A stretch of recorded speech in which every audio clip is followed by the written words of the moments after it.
Okay guys, this is the second video for Thursday, January 16th or Friday, January 17th, depending on if you are an A day or a B day. Last video we talked about and we reviewed the crisscross method.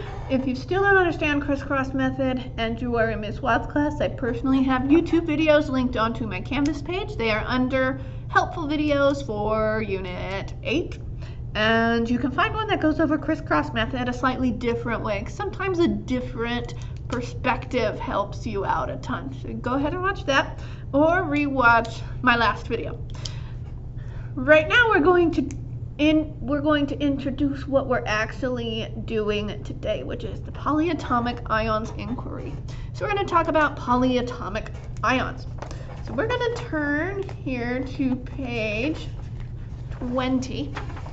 And that is where our activity is going to start. This is Model 1, and you're going to need to use it for quite a few of the first few questions. Make sure you read everything, or you will get lost, and you will have no idea what you're doing. And I'm not there to help you when you do get lost because you didn't read the question, so make sure you read everything so you can understand it. You can also work with partners, but remember, do not divide and conquer, or else you will be struggling and you will not know your polyatomics or what's going on, and these polyatomic ions are going to come up for the rest of the year. Okay, first thing I want to point out is at the very bottom, question number 2, when you are defining monatomic and polyatomic, make sure you break those down. Mon, what does mon mean? Or mono. Poly, what does poly mean? I'll give you a hint. It is a number, and go ahead and define those there. So make sure you break those apart. Most of this video is going to cover 22 and 23. You should be able to answer questions on 20 and 21 on your own. But one thing I wanted to point out in 22, so you have this table of common polyatomic ions. I want you to look at carbonate on your packet. Carbonate is CO3 2-, but I accidentally put it in the 1- column. So I want you to circle it and draw an arrow to the 2- column like I did here. That was my mistake. I messed up. I apologize.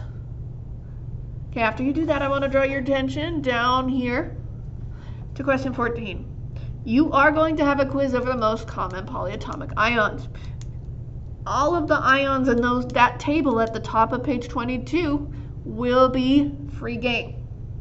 And they will be on that quiz. That quiz will either be the 21st or the 23rd if you are a B day, or the 22nd or 24th if you're an A day. And your teacher will have different study methods for you if you are in Ms. Watt's class. I have a Kahoot and a quizzes game linked on Canvas for you to use. You can also make flashcards. Those are very useful when studying polyatomic ions. I also have a couple of tricks to help you remember that I will teach you next time I'm there when we review polyatomic ions before we give you that quiz. So you will have time to study and we will help you with that, but make sure you study them. If you don't, you will not do well. Okay, with that being said, this is the video we're talking about on page 23. So page 23, number 15, if you go to it, it says, with your partner, watch the video linked on Canvas about Lewis structures and formal charge. Congratulations, you are here. You found that video. Pat yourself on the back. Smiley face. Answer the question that follows and draw the polyatomic Lewis structure in the table below. Okay, so we got to review formal charge. And I know if you're Ms. H's kid, she did really, really well at explaining formal charge. If you're in my class, I did not do as well, and so that's why we're reviewing it here, because it's going to be really, really helpful for you. So formal charge is the charge assigned to an atom in a molecule. So let's review what that means. I'm going to take a look down at Actually, let's look at sulfate. That one's going to be more interesting. We're going to take a look at sulfate. So Sulfate has a 2- charge. I point that out because this is going to help answer the second part of question 15. Sulfate, if we take a look on our periodic table, sulfur is in group, sorry, I had to grab a periodic table. Sulfur is in group 16, which means it has 6 valence electrons.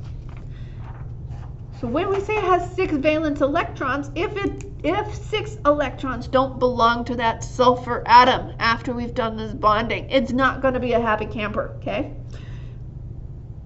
So formal charge is more important than the octet rule, which is why in this example here, you see sulfur has more than 8. It has 2, 4, 6, 8, 10, 12. So you'd think it wouldn't be happy, but it actually is, and here's why.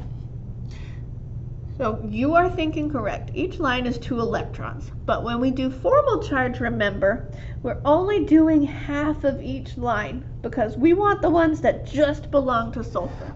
If sulfur and oxygen were to be separated for whatever reason, we're just talking about the electrons that belong to sulfur and would go with sulfur. So if we count here, that'd be 1, 2, 3, 4, 5, 6. Well, sulfur came with 6, so that matches the number sulfur came with. That gives sulfur no charge. I'm going to put a 0 there. Now let's take a look at this top oxygen. Now notice I'm counting each line as 1, because remember when we separated sulfur and oxygen, if they separate, each only gets 1 of that bond. So that's 1, 2, 3, 4, 5, 6, 7. That's 1 more electron than oxygen came with, because if we look, oxygen is also in column 16, so it also has 6 valence electrons.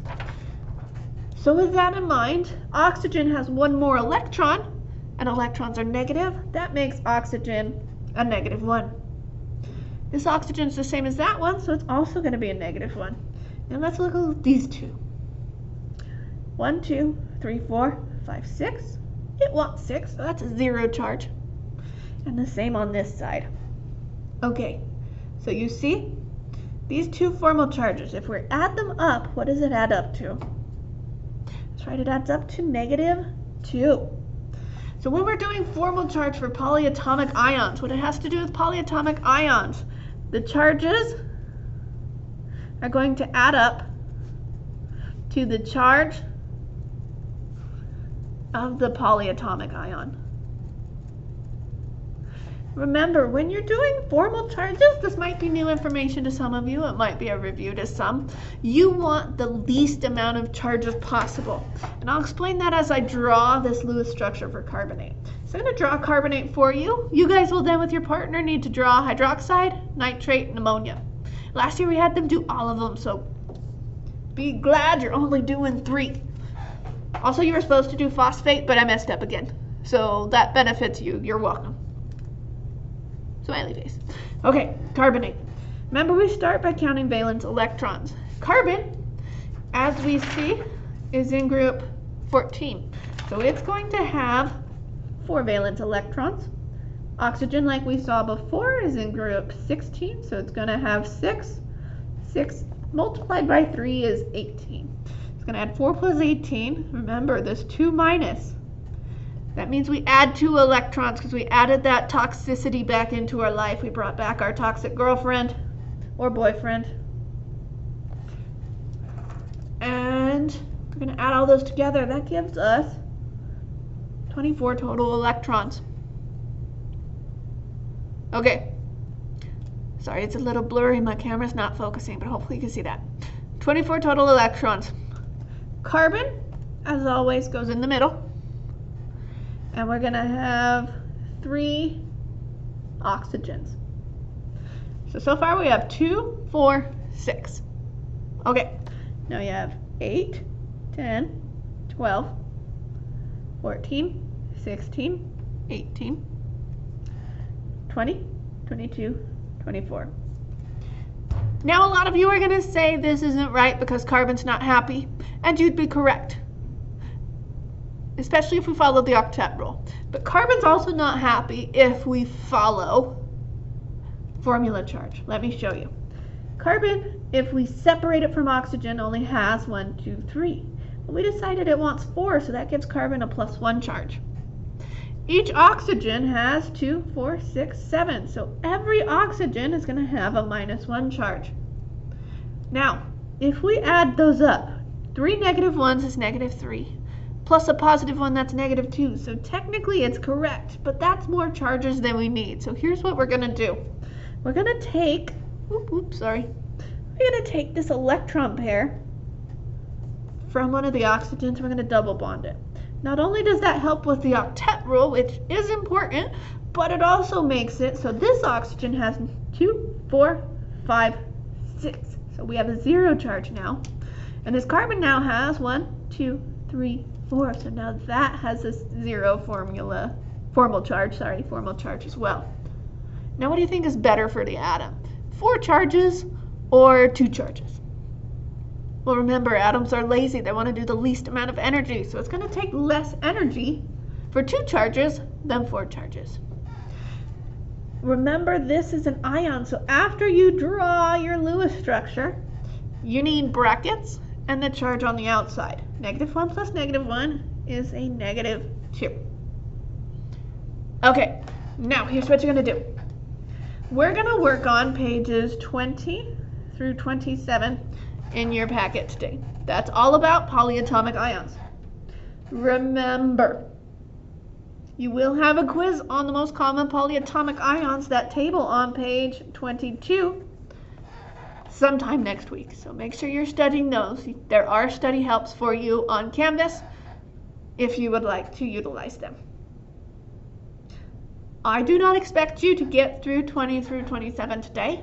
We have another day set aside to help finish this up and so you can ask your teacher questions. But get as far as you can today. If you finish early, we do have a bonus assignment instead of a bonus Jonas question. That bonus assignment, if you do it by yourself and you get the right answer, it will be bonus points on your quiz. So do work diligently, so maybe next time you have the chance to tackle that. Okay, if you have questions, I personally have my phone on me and will answer emails and any questions you have. I'm sure the other teachers would be willing to as well. I'm always here to help you, and they are too. So make sure you're asking your teacher any questions you may have, and that you're working diligently, and I hope you have a fabulous long weekend, guys. I will see you on Tuesday if you're B day, and Wednesday if you are A day.